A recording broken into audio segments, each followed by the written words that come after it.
Hello friends, welcome to पास करो test. पास करो test में आज हम करेंगे रीजनिंग की प्रैक्टिस और इसमें हम लेंगे जवाहर नवोदय विद्यालय का एक पुराना क्वेश्चन पेपर। तो चलिए देर ना करते हुए स्टार्ट करते हैं आज की हमारी प्रैक्टिस। तो ये है हमारा फर्स्ट क्वेश्चन। निम्नलिखित प्रश्नों में एक समस्या आकृति तथा चार उत्तर आकृतियां ए बी सी तथा डी दी गई हैं। समस्या आकृति में कटे हुए टुकड़े से बनी उत्तर आकृति को चुनिए। अब ये हमारी समस्या आकृति है और इसके इन टुकड़ों से हमें छांटना है कि इनमें से कौन सी आकृति बनी है। तो पहली नज़र में देखने पे पता चल जाता है कि ऑप्शन ए तो बिल्कुल भी इसका आंसर नहीं हो सकता। यहाँ पर कितने टुकड़े हैं? 1 2 और यहाँ पर कितने टुकड़े हैं? 1 2 और ये 3। ये आंसर गलत हो जाएगा। सेकंड ऑप्शन ये हो सकता है। सी भी नहीं हो सकता क्योंकि देखो 1 2 3 4 4 हिस्से हैं लेकिन 3 ही हिस्से चाहिए हमें। तो डी में भी 3 ही हिस्से हैं लेकिन ये त्रिभुज और ये त्रिभुज, इन दोनों में ज़्यादा अंतर नहीं है। तो डी भी इसका ऑप्शन नहीं लगता। जो ये वाली त्रिभुज है छोटी वाली, ये यहाँ पर ये दिख रही है हमें, ये 2 हो गई हमारी, ये हमारी 3 हो गई और ये 1 बिल्कुल फिट बैठेंगी। तो ऑप्शन बी हमारा आंसर हो जाएगा। आप भी अपनी नोटबुक पेन से लेकर मेरे साथ प्रैक्टिस कर रहे हैं ना? चलिए नेक्स्ट क्वेश्चन। ये है हमारी समस्या आकृति। इन पे हम नंबर डाल देते हैं।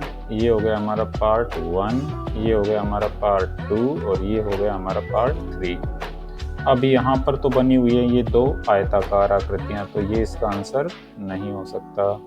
ऑप्शन बी हो सकता है। ऑप्शन सी में देखो 1 2 3 4 हिस्से हैं, यहाँ पर 3 ही है, तो ये भी इसका आंसर नहीं हो सकता। ऑप्शन डी में ये तीनों त्रिभुज हैं, तो ऑप्शन डी भी इसका आंसर नहीं हो सकता। बचा ऑप्शन बी। ऑप्शन बी में हमारा 1 तो आ जाएगा यहाँ पर, 3 एज इट इज़ यहाँ पर फिट हो गया और 2 यहाँ पर सीधा खड़ा हुआ, अगर इसको पलट दें तो ये 2 हमारा यहाँ आ जाएगा, ये इसमें बिल्कुल फिट बैठ जाएगा और आंसर हो जाएगा हमारा ऑप्शन बी। थर्ड क्वेश्चन ये है हमारा। ये कुछ कटोरियाँ सी बनी हुई हैं। अब देखना इनसे कौन सा हमारा बनता है। ये 1 2 3 4 और 5, इसके ऑप्शंस हमें आगे मिलेंगे। अब ये हैं हमारे ऑप्शंस ए में इसमें 4 आकृतियां दी गई हैं, वहाँ पर हमारी 5 थी और ये सर्कल वहाँ पर थे ही नहीं, तो ऑप्शन ए भी हमारा आंसर नहीं हो सकता। ऑप्शन बी में 5 आकृतियां और वही कटोरियां सी जो थी उनको ऐसे पलट के फूल बना दिया है, लग तो यही रहा है। लेकिन सी को भी चेक कर लेते हैं। सी में 1 2 3 4 5 6 हैं, तो उसमें तो 5 ही थी और ये तो बस कटोरियाँ ही कटोरियाँ, पूरा रसोई घर बना दिया है। ये भी इसका उत्तर नहीं होगा। ऑप्शन बी हमारा सही आंसर हो जाएगा। नेक्स्ट क्वेश्चन पर चलते हैं। सी में बिल्कुल ऐसा जैसे कोई शीशा टूटा और उसके टुकड़े इकट्ठे करके रख दिए हों। कितने टुकड़े हैं? 1 2 3 4। यहाँ पर कितने? 1 2 3 4। लेकिन ये त्रिभुज यहाँ आ गया। हाँ, एक छोटा त्रिभुज, चलो हो सकता है। बी में भी 4 हिस्से हैं और इसमें भी 4 हिस्से हैं, इसमें भी 4 हिस्से हैं। ये हमारी चालाकी समझ गए थे, इसलिए अब इन्होंने सब में 4 हिस्से डाल दिए हैं। अब हमें ध्यान से देखना होगा। तो ए में ये जो इतनी बड़ी त्रिभुज है, ये हमें यहाँ पर कहीं नहीं दिखाई दे रही है ऐसी, ये इसका आंसर नहीं हो सकता। बी में 1 त्रिभुज 2 त्रिभुज, फिर ये तीसरी त्रिभुज, ये बड़ी वाली त्रिभुज नहीं दिख रही है यहाँ पर कहीं इनमें से जो यहाँ पर फिट आए, और फिर ये त्रिभुज भी कहीं नहीं दिख रही है। बी भी इसका आंसर नहीं हो सकता। सी में ये वाली त्रिभुज, फिर ये लंबी त्रिभुज, इतनी पूरी लंबाई की त्रिभुज कहीं नहीं दिख रही है, ये भी इसका आंसर नहीं लगता है। अब सी में फिट बैठाएं डी में, तो डी में अगर फिट बैठाएं तो देखो ये वाला हिस्सा, अगर हम इसका नंबर डालते हैं यहाँ पर 1 और ये यहाँ पर 1 एज इट इज़ आ गया। फिर ये जो हिस्सा है 2, इसको हम पलट के यहाँ पे रख दें तो ये बन जाएगा 2। अगर इसको 3 लिख दें और इसको सीधा खड़ा कर दें तो ये हमारा बन जाएगा 3 और ये बन जाएगा हमारा 4, ये वाला। तो इसका सही आंसर हो जाएगा ऑप्शन डी।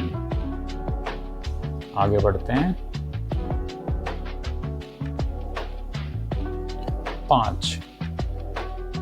5 में 1 2 3 आकृतियां बनी हुई हैं। इसमें ए में 4, तो ये गलत। यहाँ पर 3 बनी हुई है, हाँ। यहाँ पर भी 3 बनी हुई हैं, यहाँ पर भी 3 बनी हुई हैं। तो इसमें ये 2 स्क्वायर बने हुए हैं, इसमें भी यहाँ पर ये 2 स्क्वायर बने हुए हैं। यहाँ पर ये दोनों स्क्वायर नहीं लगते हैं क्योंकि ये वाला हिस्सा छोटा है और ये वाला हिस्सा बड़ा है, ये वाली लाइन बड़ी है, तो ये भी हमारा आंसर नहीं हो सकता। अब इसमें है कि यहाँ पर भी ये स्क्वायर बने हुए हैं, लेकिन ये स्क्वायर थोड़े बड़े लग रहे हैं और तो ये वाला भी इसका सही आंसर नहीं दिखता है। ये वाला ज़्यादा ठीक लगता है क्योंकि इसमें जो स्क्वायर हैं वो इस वाली रेक्टेंगल की चौड़ाई और इन स्क्वायर की चौड़ाई लगभग बराबर सी है, जैसे कि यहाँ पर दिख रहा है। तो ऑप्शन बी इसका सही आंसर लगता है।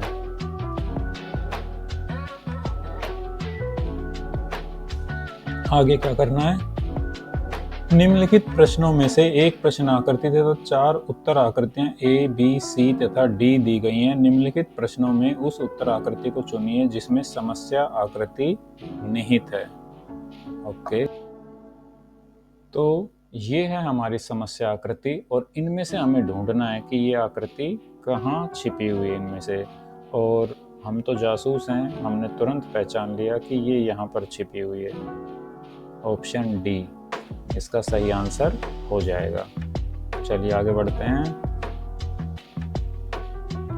ये तीर का निशान जिसके नीचे एक ऐसे गोलाई किसी आकृति बनी हुई है, ये किस में छिपी हुई है?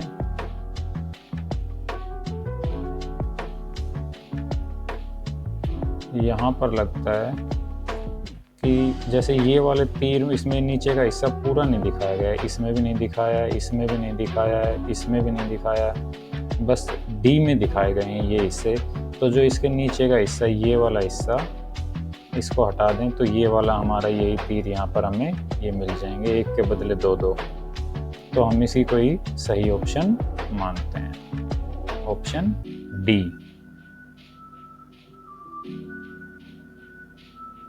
Next question 8वां।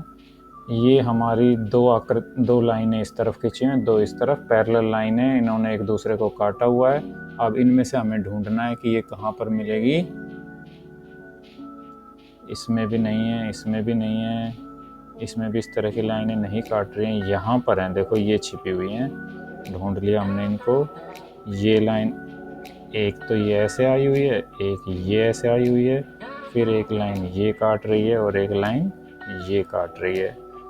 कहीं भी छिप जाओ लेकिन हमसे नहीं बचोगी, हमने ढूंढ लिया है। ऑप्शन सी इसका सही आंसर है।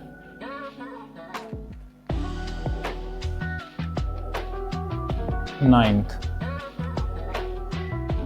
ये तीर और तीर के नीचे स्टैंड बना हुआ है, ये हमें ढूंढना है कहाँ पर है।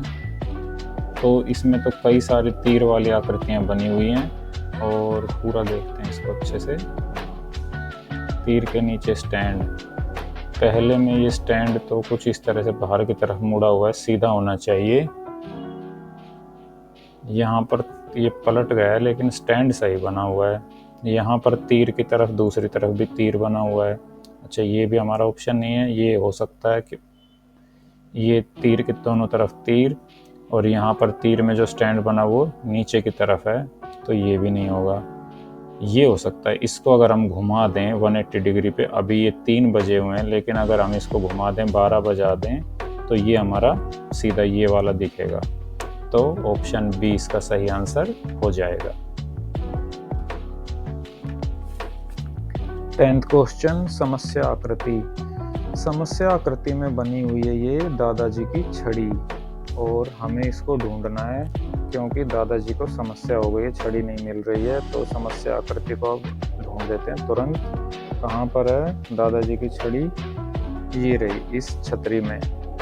ऑप्शन बी ये हमारा सही आंसर हो जाएगा। देखो और तो किसी में इस तरह की आकृति है ही नहीं, ये छतरी में है इस तरह से, लेकिन यहाँ पर नीचे ये पकड़ने का हत्था तो बना ही नहीं हुआ है।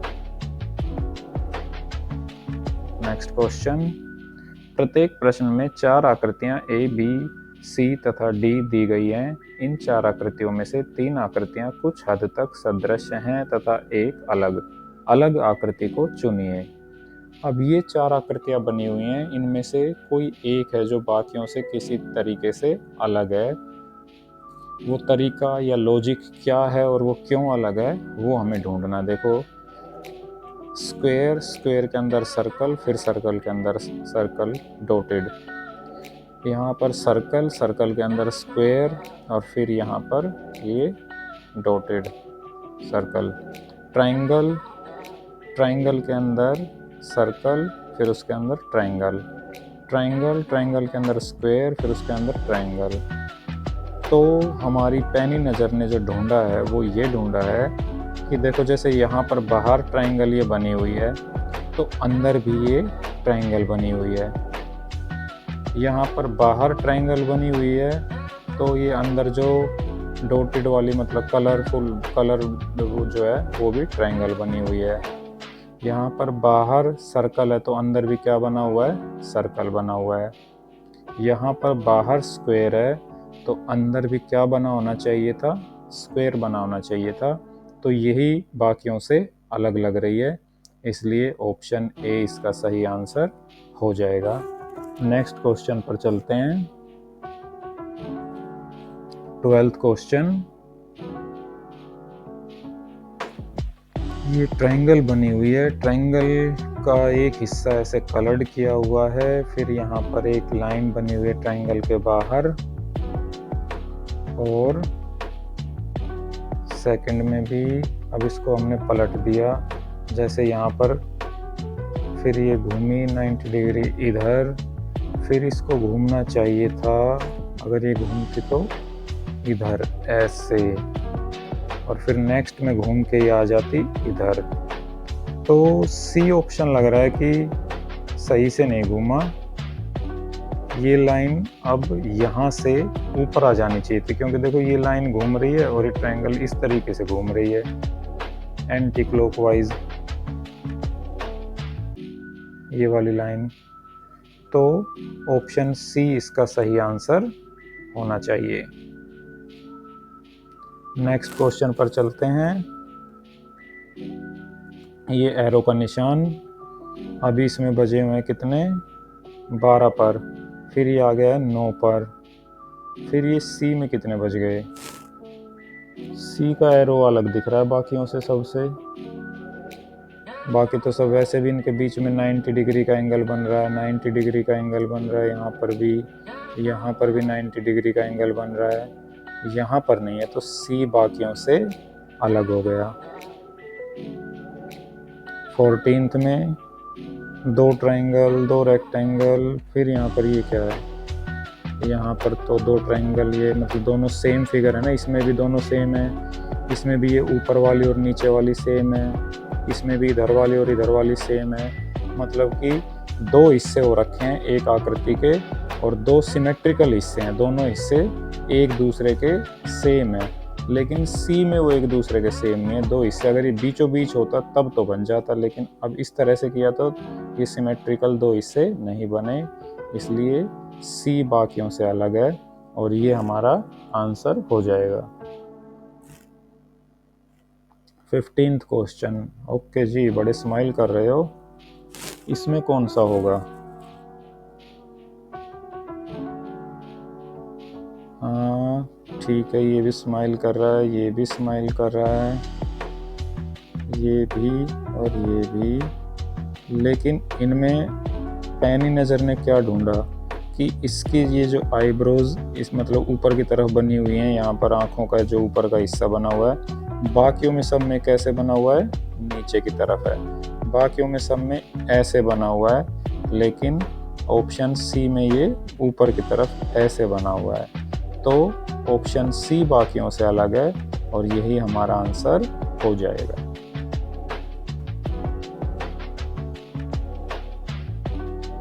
नेक्स्ट क्वेश्चन, प्रत्येक प्रश्न में एक समस्या आकृति तथा 4 उत्तर आकृतियां ए, बी, सी तथा डी दी गई हैं। उस आकृति को चुनिए जो समस्या आकृति के बिल्कुल सदृश हो। यानी कि ये जो हमें ऊपर ये आकृति दी गई है, हमें इनमें से छांटना है वो आकृति जो बिल्कुल इसके जैसी हो, इस सेम टू सेम हो। अब यहाँ पर हमें दिया गया था ये क्रॉस, लेकिन यहाँ पर ये दे दिया है प्लस का निशान सीधा सीधा, तो ए इसका सही आंसर नहीं लग रहा है। ये देखो ये लाइनें यहाँ पर इससे ऐसे मिलती हुई सी दिख रही है ना, लेकिन ए में ऐसा नहीं है, ए इसका आंसर नहीं होगा। बी में तो ये वाला हिस्सा बीचों बीच से ऐसे ये ऐसे काट दिया है, तो बी भी इसका आंसर नहीं होगा। सी लगता है इसका आंसर है, और सी ही इसका आंसर है, क्योंकि देखो डी में इसको ऐसे बीचों बीच 2 हिस्से ऐसे कर दिए हैं, तो डी भी इसका आंसर नहीं होगा। बचा कौन? बचा सी, जो बिल्कुल हमारी ऊपर जैसी आकृति जैसा दिखता है। नेक्स्ट क्वेश्चन, ये वाली आकृति हमें चारों में से कहाँ दिखाई दे रही है? वो हमें दिखाई दे रही है ऑप्शन ए में। तो क्वेश्चन नंबर 17 का हो जाएगा ऑप्शन ए सही आंसर।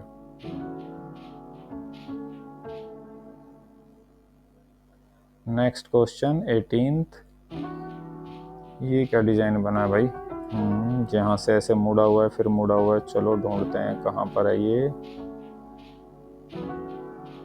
इधर ये चला गया राइट साइड में, तो ये वाला हिस्सा ऊपर वाले के जैसा नहीं है, ये नहीं होगा। बी लग रहा है बिल्कुल वैसा का वैसा। चलो बाकियों को भी चेक कर लेते हैं। यहाँ पर तो ये सीधी लाइन बनी हुई है। डी में ऊपर का हिस्सा तो सेम है, लेकिन ये वाला नीचे से ऊपर हो गया। यहाँ पर ये नीचे मुड़ा हुआ ना, यहाँ पर ये ऊपर मुड़ा हुआ है, तो बी इसका उत्तर नहीं होगा। ऑप्शन बी हो जाएगा, बिल्कुल सेम टू सेम बी इसका सही आंसर होगा। क्वेश्चन नंबर 19, समस्या आकृति में आंख दी गई है और ये आंख हमें ढूंढनी है, और अपनी आंखों का सही इस्तेमाल करके, जैसे यहाँ पर एक आंख बनी हुई है, अपनी एक आंख का भी इस्तेमाल करके हमने इसका सही उत्तर बड़ी आसानी से ढूंढ लिया है।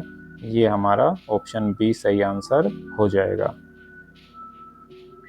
सी, अच्छा सी थोड़ा मुश्किल दे दिया है, लेकिन कोई बात नहीं, सी का भी उत्तर निकाल लेंगे हम।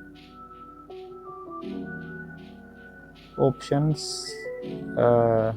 20, क्वेश्चन 20 में ये आकृति सेम लग रही है, ये भी सेम लग रही है।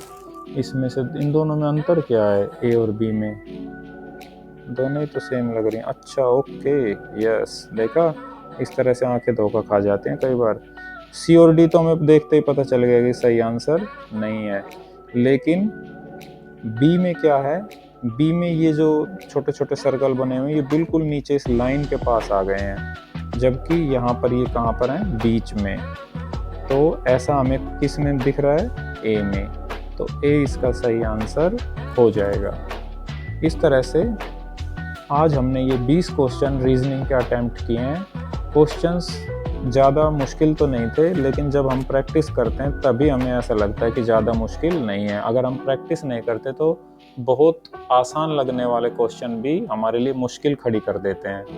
तो आप अपनी रीजनिंग की प्रैक्टिस करते रहिए, देखते रहिए पास करो टेस्ट। लाइक कीजिए, शेयर कीजिए, सब्सक्राइब कीजिए, और अपनी प्रैक्टिस को और अच्छे से करने के लिए आप उपकार पब्लिकेशंस, आर गुप्ता और V&S publishers, youth competition times, इनकी बुक्स लेकर कर सकते हैं प्रैक्टिस।